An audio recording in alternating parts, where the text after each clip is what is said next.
June 6, 1944, a date the world remembers, because the sea itself turned into a slaughterhouse. There are days in history when men become heroes, and there are days when men are simply consumed. On D-Day, soldiers didn't just fight. They walked willingly into a killing machine designed to crush them. This is not the glorified tale in textbooks. This is the dark truth of D-Day, the day hell opened its gates on Earth. Thousands of soldiers sit inside metal boats rocking violently on freezing waves.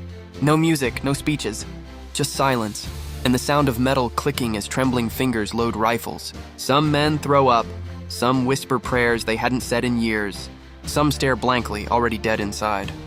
Because they all know the truth, the first ones off the boat will not survive. Above the beaches, German machine gun nests wait like hungry predators. Bunkers carved into cliffs, mortars already aimed, artillery dialed in long before the Allies appeared. Hitler didn't just defend the coastline. He turned it into a mathematical death trap. Every angle was calculated, every bullet had a place to go. Every explosion was predicted. The beaches weren't battlefields. They were execution zones. The landing craft hits the waves. A command is shouted, the ramp crashes open, and instantly the first rows vanish under machine gun fire. Men don't fall gracefully. They drop like puppets with their strings cut, hit before they even take a step. The water becomes a graveyard filled with helmets, rifles, and bodies. The survivors jump out only to sink under the weight of their gear, kicking and clawing just to breathe while bullets tear the surface above them. The beach offers no mercy, only chaos, screams, and metal. If D-Day was hell, Omaha was the deepest circle. Bodies wash ashore with every wave. Smoke hides the cliffs, but not the bullets raining down from them. Soldiers crawl over lifeless friends. Others freeze in terror, eyes wide, unable to move as explosions rip the sand around them. Combat engineers sprint forward with explosives clutched to their chests, knowing one mistake will tear them apart. But without them, no one gets off the beach alive.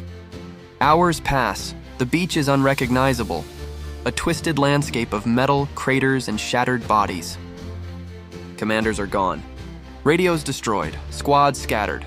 But tiny pockets of survivors start crawling upward, inch by inch, through smoke, mud, and fear. Some climb without weapons, some climb bleeding. Some climb because turning back means dying in the surf with everyone else. And finally, a small group reaches the top. They break into a bunker, then another, a spark of hope in a day filled with darkness. By noon, the German defenses begin to collapse.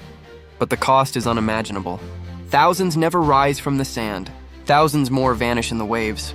The beach becomes a permanent scar on the history of mankind. And yet, because of their sacrifice, the doors of Europe are finally forced open. D-Day wasn't glorious, it wasn't clean. It wasn't noble. It was brutal, merciless, and soaked in fear. But on that day, ordinary men walked into darkness so the world could one day live in light. And that is why June 6, 1944 remains the day humanity refused to surrender to evil.